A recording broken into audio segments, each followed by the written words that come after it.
Hello and नमस्ते friend. आपके साथ मैंने शेयर किया था पिछले व्लॉग में कि होली के 1 दिन पहले 2 दिन पहले मेरी तबीयत ख़राब हो गई थी। किसी तरह से अम्मा ने, सत्यम ने, उनके पापा ने मिलकर गुजिया बनाई। बहुत मदद कर रहा है सत्यम आजकल मेरी घर के कामों में।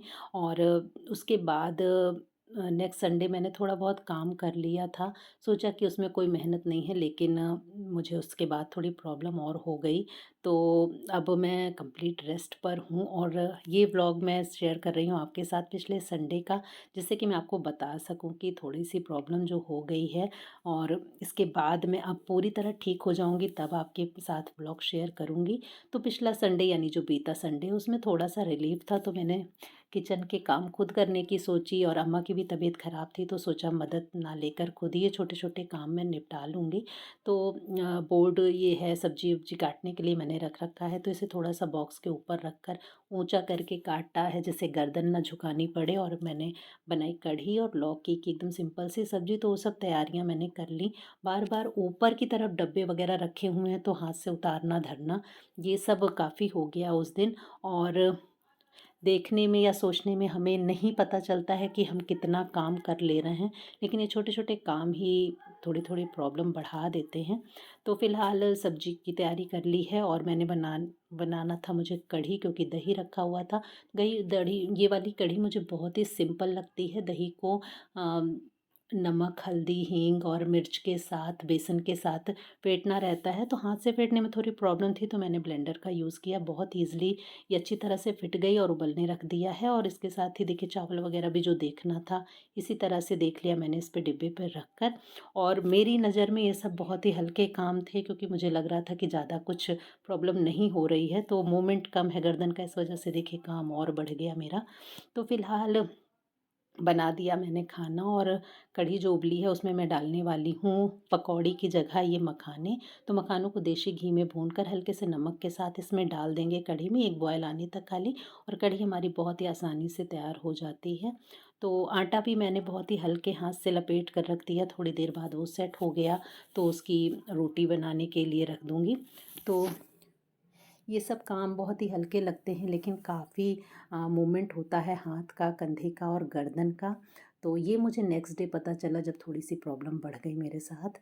तो और जेठानी जी ने बोला हैदराबाद से कि व्लॉगिंग वगैरह भी मत करना। तो वैसे भी मैं व्लॉग हाथ में कैमरा लेकर, वीडियो मोबाइल लेकर नहीं बनाती हूँ, स्टैंड में रख कर ही बनाती हूँ। लेकिन फिर भी अब मैं सोच रही हूँ कुछ दिन के लिए मोबाइल का काम रोक दूँगी।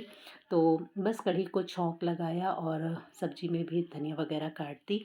और अब आई रोटी बेलने की बारी, तो सोचा था पापड़ की मशीन में मैं बना लूँगी, जिससे कि अम्मा की मदद ना लेनी पड़े, क्योंकि उनकी भी तबीयत नहीं ठीक है। तो कोशिश की 2-3 लोइयाँ इसमें लगाकर, ठीक-ठाक बर्तन भी लगाया सूखा आटा, लेकिन चिपक जा रही थी रोटी और कमर और कंधे पर, इससे ज़ोर भी पड़ रहा था प्रेस करने पर। तो मुझे आइडिया ठीक नहीं लगा। अब चूँकि मैं बेलना था मुझे रोटी, तो इस वजह से कुछ तो ट्रिक लगानी ही थी। इस वजह से ये वाली ट्रिक तो हो गई है फ्लॉप। और अब मैंने ट्राई किया, ये स्टील का ये स्टैंड है, इसमें मैं भगोने वगैरह रखती हूँ, इस पे रखी रुमाल और इसी पर ये वाला बोर्ड रख के मैं इस पर ही बेलने वाली हूँ। तो ठीक-ठाक रोटी बन गई इसमें और बहुत मेहनत भी नहीं लगी। ऐसा मुझे लग रहा था कि मेहनत नहीं लगी, लेकिन मेहनत लग रही है। और अगर आपका प्रॉब्लम है शरीर में, तो वो मेहनत पता चल जाती है।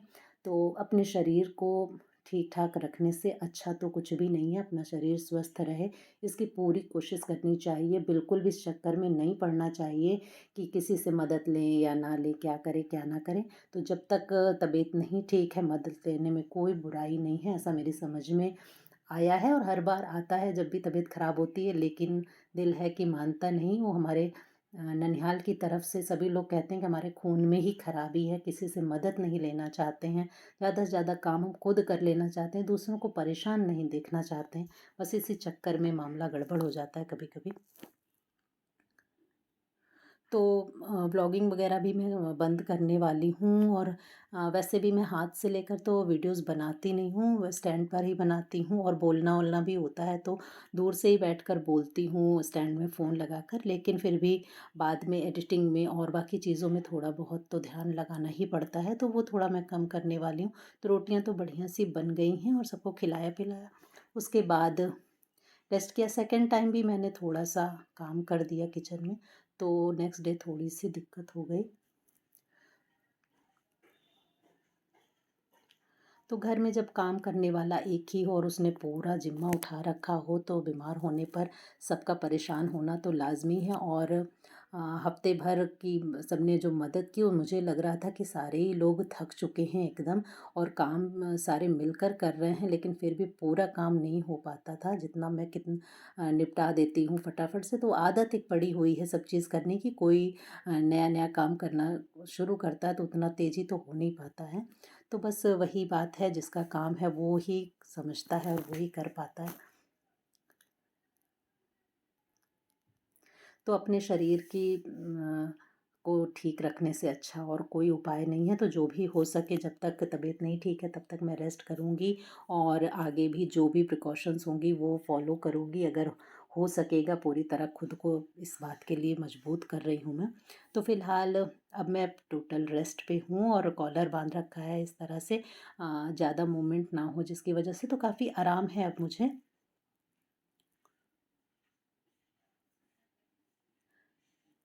तो अब जिसका जो काम होगा वो अपना करता रहेगा। तो फ्रेंड्स, आपने देखा किस तरह से हमने थोड़ा-सा किचन का काम मैनेज किया, लेकिन फिर भी थोड़ी-सी प्रॉब्लम हो गई, कंधा वगैरह काफ़ी दर्द हो रहा है। तो कुछ दिनों के लिए आपसे मैं विदा लेती हूँ, और ब्लॉग मेरा अब जब मैं पूरी तरह ठीक हो जाऊँगी तब आपके साथ शेयर ज़रूर करूँगी। और छोटे शॉर्ट्स जो होते हैं वो अगर मैं ले पाऊँगी तो करूँगी, नहीं तो मोबाइल पे काम बिल्कुल ही बंद कर दिया है इस समय। तो ज़रूर मिलूँगी आपसे पूरी तरह ठीक होने के बाद। उम्मीद है आप लोग मेरे साथ ऐसे ही बने रहेंगे, तब तक पुरानी वीडियोज़ देखते रहिए। तो ठीक है फ्रेंड्स, मिलेंगे एकदम ठीक होने के बाद। तब तक अपना ख्याल रखें, खुश रहें, take care and bye bye. Welcome back to my channel.